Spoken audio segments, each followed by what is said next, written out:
kama wewe ulishindwa, usizani nitashindwa.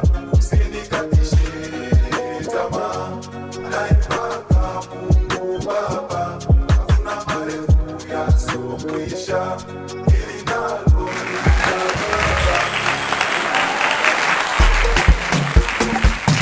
Shukrani tumbi kwa kwa msikilizaji wa Hot FM popote pale ambapo upo hivi sasa. Hongera kwa kutusikiliza. Dakika ni ya 35 saa 1 za asubuhi, ikiwa ni siku nyingine tarehe 19 mwezi wa 8. Tuko tu humu ndani msikilizaji, na tuna furaha kama vile ambavyo wewe pia una furaha. Imetoka hapo playlist yenye hadhi ya nyota 5 na track ya mwisho kusikika hapo ameimba Mr. Nobad kutokea pale 254 nchini Kenya. Track inaitwa Usinikatishe Tamaa. Kuna namna fulani hivi watu wanaweza kawa na kukatisha tamaa, lakini piga moyo konde, focus na maisha, kwa sababu bwana wanasema hakuna mtu ambaye atafanya kwa niaba yako. Kwa hivyo ukikata tamaa, tafsiri yake ni kwamba umeshakata tiketi ya kuanguka, na anguko lako linaanzia hapo. Leo tarehe 19 Agosti dunia inaadhimisha siku ya binadamu duniani, na Umoja wa Mataifa unaitambua rasmi. Chimbuko la hii siku ni kwamba Baraza Kuu la UN ilianzisha siku hii mwaka 2008.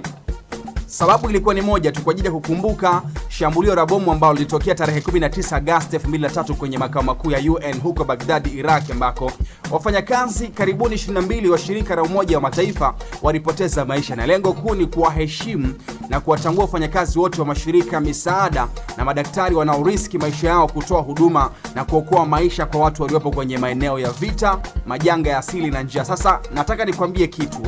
Wakati ujumbe wa mwaka huu ni kampeni ya kimataifa ambayo inaongozwa na ofisi ya UN ya kuratibu masuala ya kibinadamu, ambayo inasisitiza pia kulinda usalama wa raia na wafanyakazi wa misaada chini ya kauli mbiu ya kuchukua hatua madhubuti kwa ajili ya binadamu.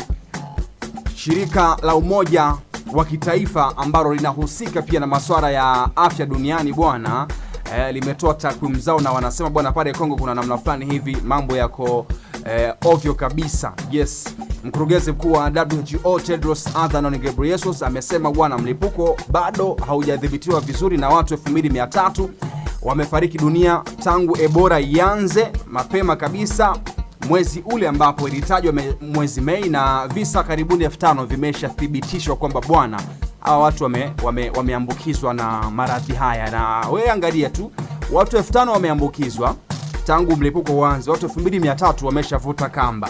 Unaweza kuona namna ambavyo kwa kweli kuna namna inabidi tuombe, na watu wanasema kuna paswa kufanyike jitihada za makusudi ili kwamba kila kitu kikae sawa. Kwa hivyo msikilizaji, tumekujuza hivyo ili ukae ukijua kwamba